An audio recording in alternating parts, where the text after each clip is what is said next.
Euskal Zine Bileraren irabazleak ezagutuko ditugu zapatuan. Isuntza Arraun elkarteak AZT Ligan parte hartzeko hitzarmena. Emakumeen kontrako indarkeriaren datuak legiton. Agenda, Euskal Zine Bilera eta Euskararen eguna. Aste osoan zehar euskarazko zinemaz gozatzeko aukera izan eta gero, zapatu honetan 42. Euskal Zine Bilerako lehiaketaren irabazleak ezagutuko ditugu. Fikziozko filmak, dokumentalak edota animaziozko film laburrak ikusteko aukera izan dugu, eta horien artean batek bakarrik irabaziko du film onenaren saria eta urrezko antzarra. Noski, sari gehiago ere egongo dira. Gidoi onena, zuzendaritza onena eta ikuslearen saria. Astean zehar emandako botoen bidez aukeratuko dena. Aipatzekoa da bai alde batetik lehiaketako lanak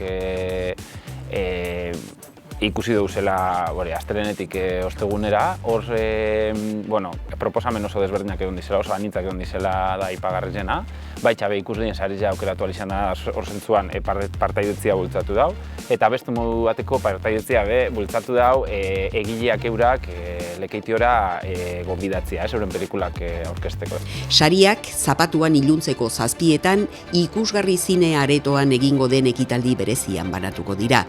Zatoz, irabazleak nortzuk izan diren jakitera. Lekitoko udalak eta Isuntza Arraun elkarteak 2. urtez elkar lanerako hitzarmena sinatu dute aste honetan. Arraun elkarteak Lekitarra traineruarekin datorren urteko AZT Ligan parte hartzeko laguntza jasoko du. Udalak 20.000 euroko diru laguntza emango dio 2019-2020ko denboraldirako.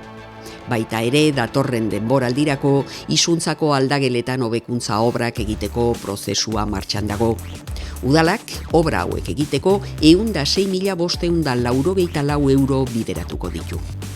Laguntza honen bidez, Isuntza AZT Ligan beste urtebete egoteko lagunduko die. Baita emakumeek ETE Ligan ere. Bueno, gu oso pozik gauz, porque kupurua da egun da 70 gauz, da hori sekulez da horren beste agenterik izuntzan. Eta gero aparte horti, kategori pilo bat eta dago, neska dago ze bentsatzen dut izela 82 erolako zer dago, da beste mutila dira. Aurten gainera, arraunlarien kopuruak zeharo egin du gora. Neska nagozizak aurten irinentzako ibiliko diraz, bastante hobetu ibiliko diraz. Ojala hierreko banuko, esperantzi bat daukau behin eta mutila inkonita bat izanen da beti, baina ekipo batzuk itxi da eta reforza behin du ekipua eta apur bat esperantza honakin gabiz. Denboraldi berria uda aldera hasiko da, baina isuntzakoak hasiak dira dena prestatzen. Zalantzarik gabe estropada ikusgarriak biziko ditugu. Aupa Isuntza! Azaroaren 25ean, emakumeen aurkako indarkeriaren kontrako nazioarteko eguna izan zen. Euskal Herriko herri eta hirietan ia egunero eraso sexualen eta abarren berri dugu, baina arazo larria dena normalizatu egiten da. Emakumeen kontrako indarkeriarik ez egoteko, geldiarazteko eta aurre egiteko gizarte kontzientziaren barruraino sartu behar den printzipioa da. Udalak indarkeria matxista eta sexu erasoen biktima diren emakumeei arreta hobetzeko duen protokoloa jarraiki, udal gizarte zerbitzu, udaltzaingo, Lea Artibaiko amankomunazgoa, ertzaintza eta Lekitoko osasun zentroak elkarlanean datuak bateratzen dituzte. 2019ko urtarriletik gaur egunera arte adibidez, emakumeen kontrako indarkeriaren 12 kasu egon dira Lekiton. Herritar guztiak urte guztian zehar konpromiso pertsonalak eta kolektiboak hartu behar ditugu, emakumeen eta gizonezkoen arteko berdintasunaren alde. Baita edozein indarkeria edo diskriminazio sexista gaitzestera ere. Jarrera edo eraso sexisten aurrean aitzakiek ez dute balio, erasoen aurrean tolerantziarik ez. Aurtengo Euskal Zine Bileraren azken egunak ditugu aurretik, Bihar iluntzeko 7etan Euskaltzaindiaren dokumentala eta solasaldia izango dugula Andres Urrutia Euskaltzain buruarekin. Zapatuan berriz, egun osoko egitaraua izango dugu. Zapatuan antolatu dugu proposamen ezbetetako egun bat, zinebilerien barruan.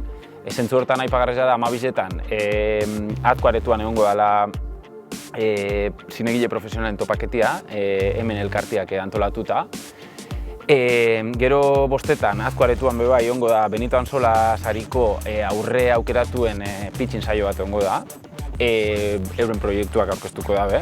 Eta 7etan etorriko gara danok ikusgarri zinemara, bukaera ekitaldizen barruan, jakingo duzelako, bai, alde batetik lehiaketako lan sarituak zeintzuk izan dizen, hor epaimaikideak aukeratuko daben 3 lanez gain ikuslien saria ere jakingo da zein dan. Beste alde batetik Benito Anzola saria ze 3 proiektutako zeineri moten jakon bez jakingo da. Eta bukatzeko emango jako Euskal Zinemaren begirada saria Juanmi Gutierrezeri. Eta domekan aurtengo irabazleen filmak ikusteko aukera egongo da arratsaldeko 6etatik aurrera ikusgarri aretoan. Beraz, asteburu honetan Euskal Zine bilerarekin hitzordu berezia izango duzue. Abenduaren 3an berriz, Euskararen eguna ospatuko dugu Lekiton. Iluntzeko 7etan ikusgarri zine aretoaren aurrean dagoen Isidro Salinas plazan Euskararen egungo erabilera aztertuko da. Hasiera baten nengogu herriko sare bat sortu, sare bat jarriko da, eta bertaratzen direnak aukera eukiko dabe, banatuko diren txarteltxo batzuk hartun, eta bertan Euskararen inguruen euren desio eta bizipenak izan da bezanak bertan idazteko aukera eukiko dabe. Gero, guztion artien, sarien aurrin jarriko gara eta taldea argazkizia atako dugu, eta bukaera mokadu bat egongo da, gaztaketa eta bar. Zatoz, abenduaren 3an Euskararen eguna ospatzera. Soy el teniente inspector Elliot y él es el agente Wagner. Solo queremos hacerles unas preguntas. Puñales por la espalda. Harlan Thrombin, Christopher Palmer, misteriozko eleberrigile ospetsua bere etxean hilik aurkitzen denean, bere 85. urtebetetzearen ondoren, Benoit Blanc, Daniel Craig, detektibea deitsua, hilketa ikertzeko errekrutatua izango da. Pista faltsu eta gezur interesatuen sare baten artean mugituko da, idazlea hil ondoren egia deskubritzen saiatzeko.